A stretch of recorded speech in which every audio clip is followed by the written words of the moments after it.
I'm Vin, I'm sorry. and we are going to be reviewing an Avenged Sevenfold song. No. No.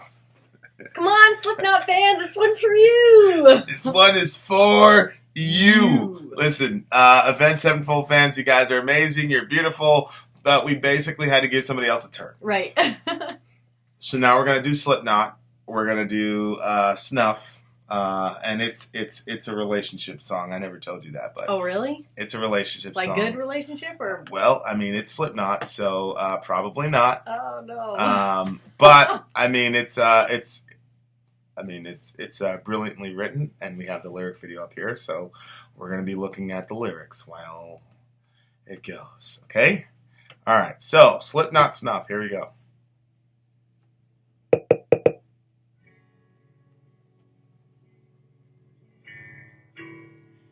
Listen out for the rising action in this song. It's amazing. Google rising action if you want to know what that is. Bury all your secrets in my skin. Come away with innocence and leave me with my sins. The air around me still feels like a cage. Love's just a camouflage for what resembles rage again.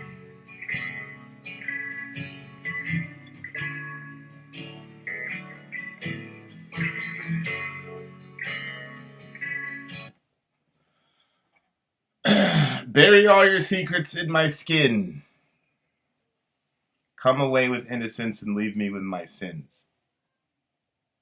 I don't know if it's like she's coming to him and their closeness, there's like, but then like she ends up leaving and like just leaves him with nothing but his sins. Yeah, I think it's obviously the relationship didn't work out. Mm-hmm. That's what it sounds like. And she, in a relationship, there's always a good guy and there's always a bad guy in a breakup. And so, now, look, I don't think that that's true per se. I'm just saying, generally, when there's a breakup, that's what ends up happening. We say, this guy's a good guy, this girl's a bad guy, or vice versa. And so, she's the one that left, but he ends up being the one that's bearing all the sin and being the bad guy. Oh. My gosh. Okay. Very interesting song. All right. Yes. So one thing I'll say is that, I think, in relationships, like if it doesn't work out, like obviously if somebody does something really crazy, cheats on you, beats you up, abuses you and all that, of course he or she is the bad guy. Right. But for the most part, if the relationship doesn't work out, like why do we have to make somebody like the bad guy? Like why do we have to do that? Why can't we just say we just couldn't work out? I think the reason is because you feel bad that it didn't work out. So then if you make the other person out to be like this horrible demon, then you get the support of everybody around you that's like, you know what? Wow, good for you for getting out of that, you know? Yeah. And the other thing is obviously it's like it's the whole thin line between love and hate. Craziness that if you love the person deeply, you're in this relationship and then it breaks up, it's much harder to say, you know what, they're a good person, we just couldn't work it out, versus saying, oh, he was a horrible evil scumbag, I should have known it from the beginning. Mm-hmm. It's just easier on the soul to be able to just demonize the person, because then it's easier to move on. Not in the long run, though, because then you get all this bitterness and it just kind of stays there. Yeah, but then you write awesome songs like this. So. That's true. No, but I agree. I mean, my philosophy.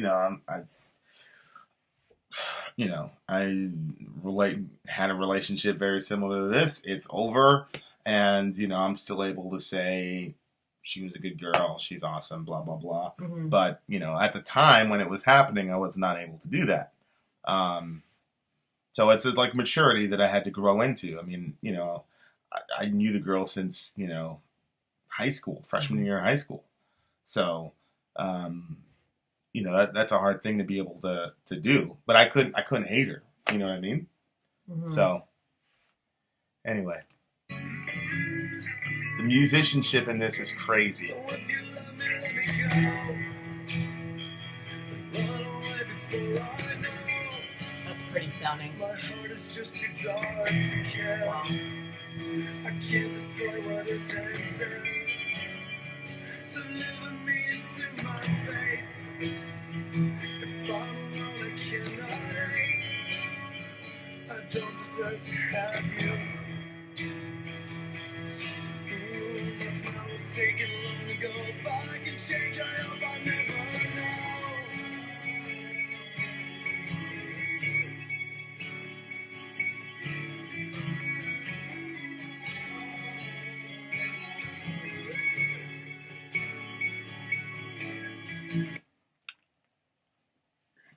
It's pretty crazy how I love his voice. He's got a beautiful voice. that's Corey Taylor from Slipknot. That's pretty autobiographical. I actually, this song was sort of again like came in. I have these songs that like come into my life at these really ridiculous times, like literally out of nowhere. Yeah. You And- said it multiple times. You'd be like, this song goes to this situation, and this one goes to this one. Yeah. And like it fits so perfectly. It's like, Yeah, like so the first part of the verse was like me, and the second part of the verse, like if this person could articulate, that's what she'd say. which part? If you love me, let me go. Run Oh. away before I know. My heart is just too dark to care. I can't destroy what isn't there. I don't have Oh any my love. gosh, right. I don't have any love in my heart. So it's not like I can destroy the love in my heart because it's not there because my Wow. heart is too dark. You know, some people that are like desperately want love, but they're too afraid to, you know, really go all in with a person. So they're always trying to find some way to sabotage it. I was gonna say, light it on fire. Yeah, they always want to find a way to set it on fire because for whatever reason, it's just too much for them. Mm. And if I'm alone, I cannot hate because they can't like keep the relationship going. They just can't do it. So they just convert it into hate and lash out at you and try to ruin the relationship. My smile was taken long ago. If I can change, I hope I never know. That's a crazy line. If I can change, I hope I never know. Like, why would a person not want to know that they could change for the better? Well, I think that even, you know, when I first met you, you were very closed off, you know? So I think that when I heard that part, I just thought of like you and how you were like almost very closed off to love and stuff. And so like when you open up for that, you open up to hurt and whatever else would come with it. So maybe it's like, okay, I'm staying in this place, but if I could change, I don't even want to know. I just want to stay here. That's what I thought of when I heard that part. What are you thinking of the other person? Like, Well, yeah, I mean, I could think of like completely wrecking and ruining a relationship and then being like, that's how I am. There's nothing I can do about it. so you don't have to feel the guilt So of it what was you did. doomed from the beginning. But if I really know that I could change and the relationship didn't have to end that way, it would be a worse reality True. than Yeah. just saying, I'm just going to wreck it anyway. Right. This is me. I just, I do That's this. just me. I'm out of control. And, you know, they say things like, oh, I don't deserve to have you, which is sort of like this false, like, virtue. Oh, I'm so humble. You're so much better than me. Mhm. And it's just a way to let yourself off the hook because you don't want to invest the risk into really, you know, having a relationship because they're risky. I mean, there's no two ways about that. What's crazy about this song, though, is that sonically, just how Slipknot are a heavy band. This is the same band that did "Fuck the shit, I'm sick of it, you're going down. This is a war." This is the same band. Really? Yeah. So, just what they're doing here is just amazing, and it still kind of gets heavy toward the end. But this is just probably, in my opinion, their best artistic work as Oh, artists. yeah. It's beautiful. I like it. Yeah. I still press your letters to my lips and cherish them in parts of me that savor every kiss. I couldn't face a life without your light. But all of that was ripped apart when you refused to fight. So save your breath, I will not hear. I think I made it very clear. You couldn't hate enough to love. Is that supposed to be enough?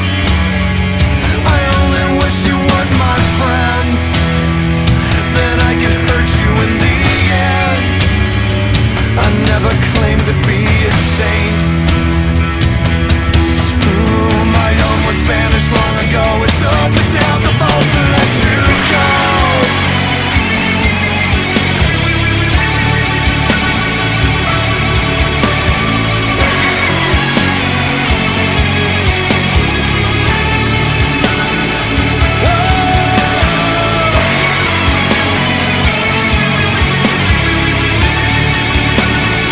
What do you got?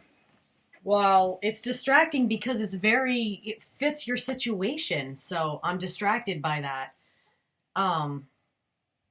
That beginning part where it says, I still press your letters to my lips and cherish them in parts of me that savor every kiss. That's really sad because the person like wrecked everything, but then they're still like wanting, like there's still a part of them that cherishes and wants that even though they lit it on fire.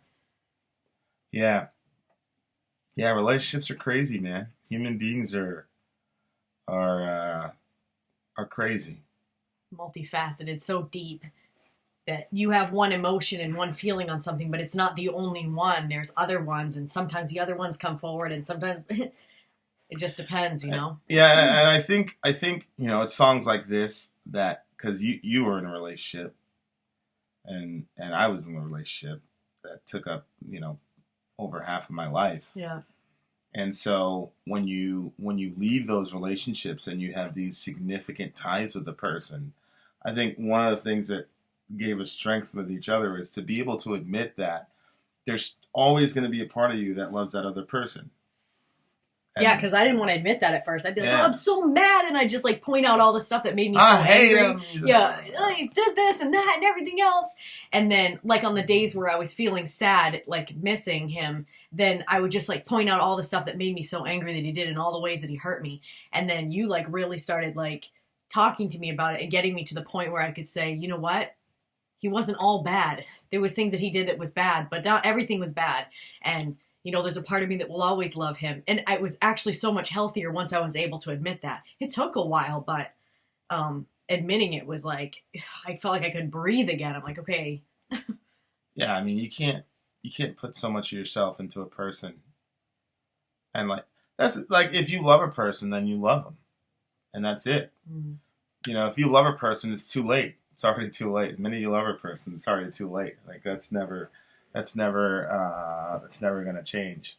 And that's the conundrum with relationships.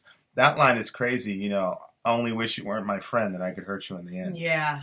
Because, I think this song is like presenting us with decisions.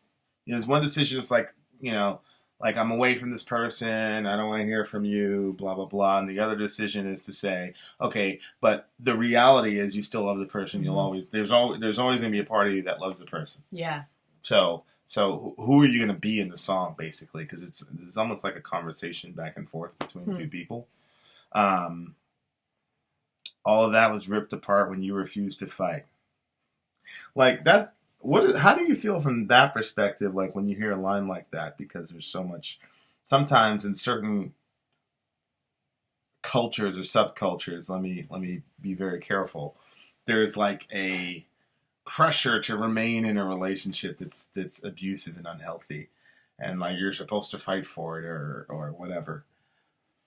Like, do you carry around, you're like they try to get you to carry around some guilt for not fighting for a destructive relationship. Of course, yeah. Yeah. Yeah, no, there's a ton of that pressure, and it took a while to even be able to get to the point where I said, you know what, I have to stop worrying about what this group of people are pushing on me, because even though somebody might be looking at a situation and saying, you didn't even fight, they don't know what went on for the years or the amount of time that things take place, and nobody sees everything that goes on behind a closed door. You know, God knows, the other person knows. That's it. You know, like God, that's it. And you have to be okay with that. And so, yeah, it took a while. It was very difficult because it was like, you know, these people think that I should fight, but they don't know the details of everything that happened, and they don't know the stuff that happened that, And that line is crazy. You know, all that was ripped apart when you refused to fight, because I was in a situation where the person just got up and left. And on the outside looking in, it looked like that's what she was doing, like she was done fighting for the relationship.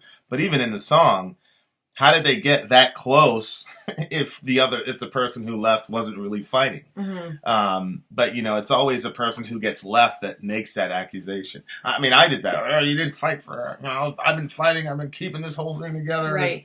And, you know, she just couldn't do it anymore for her own reasons, you know. And it's the very, you know, if you're that in that deep of a depth of a relationship with a person, then obviously, even to be able to stay in a relationship where you love somebody, you fought for the relationship. Like, Right. like I know that you love me, but I'm a hard person to.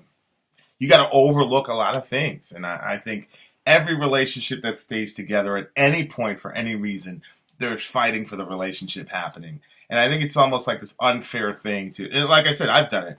It's like this unfair thing to say they didn't fight for the relationship, right? Like, usually somebody fought harder, but it doesn't mean the other person didn't fight at all.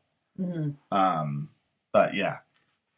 It's weird because when I heard that line, that's not at all what I thought of.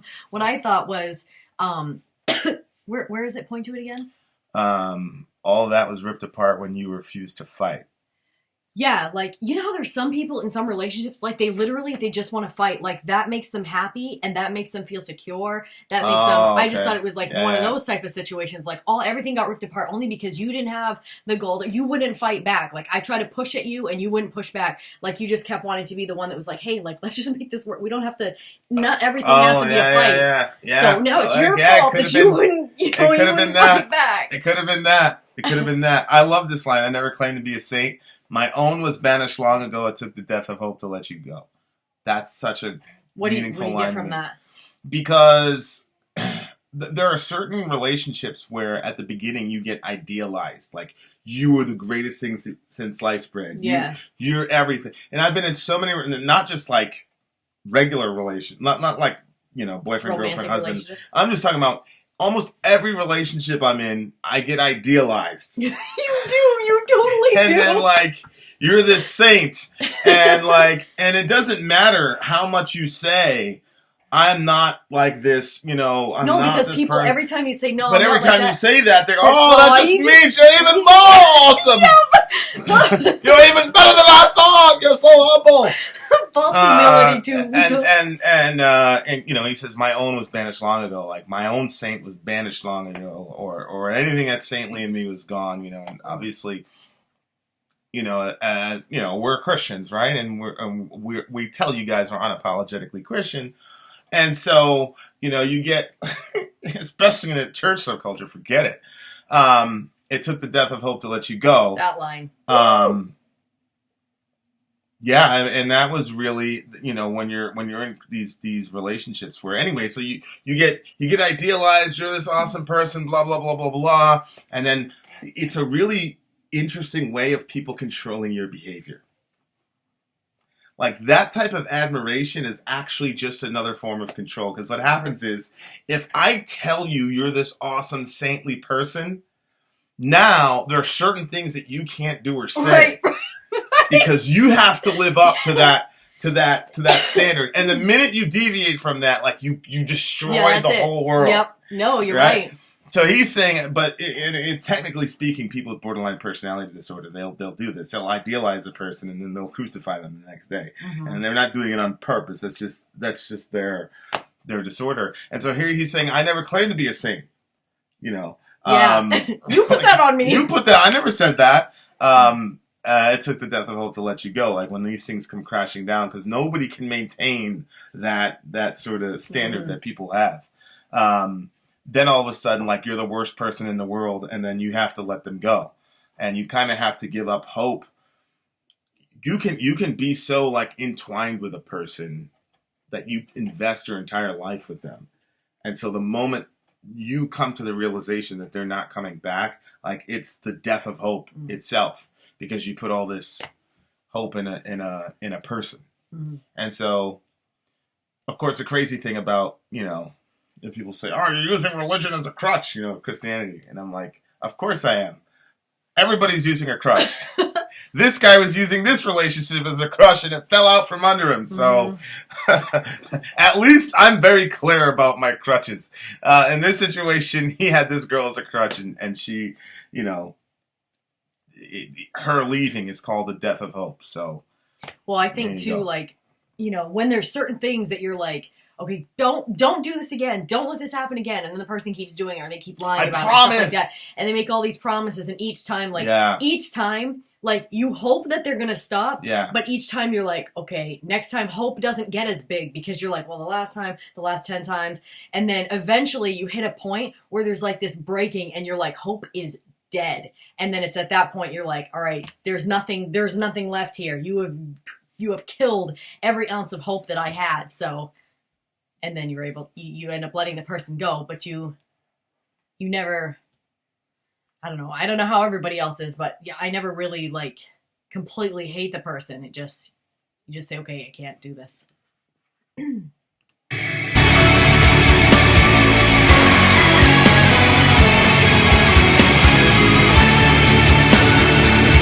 break yourself against my stones and spit your pity in my soul. You never needed any help. You sold me out to save yourself, and I won't listen to your shame. You ran away, you're all the same. Angels lie to keep control. Oh, my love was punished long ago. If you still care, don't ever let me know.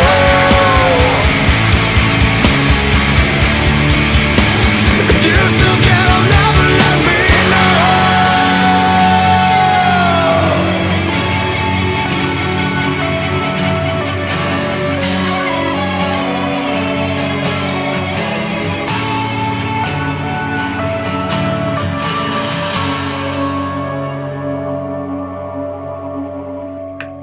Wow. Jeez. What? Like you're thinking about something? Yeah, a lot of things. Well, first of all, I don't understand the beginning part, but there was one part that's significant to me. So break yourself against my stones and spit your pity in my soul. What is it, just like is he the stones? Or what stones is he talking about? Like, like if the person is like kind of comes back toward you, but you're like all stone now, break yourself, spit your pity in my soul. I don't know. It's she's coming back as his shoulder to cry on, because the waves break against stones. Oh. So the tears, basically, it looks to me like it's a poetic way of saying, I'll be your shoulder to cry on, which, she comes, ruins his life, ends the relationship, but then he's also the shoulder that he's gonna. Why are you looking at me like that? Well, I mean, it's your situation. Ridiculously. Very the close. same. You never needed any help. You sold me out to save yourself. I love that line. I don't know why. I think in relationships, like sometimes, like we think that we love the person, but and I think we do at some level, but there's this element of just using the person, and when the person's usefulness has hit max capacity, you just sell them out to kind of save yourself. Because even if it's one of those things where it's like, if you're one of those people that like sabotages relationships because you don't want to get hurt, you're still basically selling the person out to protect yourself. Like, so even if you're saying like, even if you're like one of those people that's like, look, I'm not doing this on purpose to hurt you. Like, yeah, but you're still selling the person out to protect yourself. Mm-hmm. So, yeah, it's still an incredibly selfish thing to do. Mm-hmm. I won't listen to your shame. You're basically not accepting the apology. You ran away. You're all the same. So it's just he's been burned before. It's happening again. Here we go. Mm-hmm.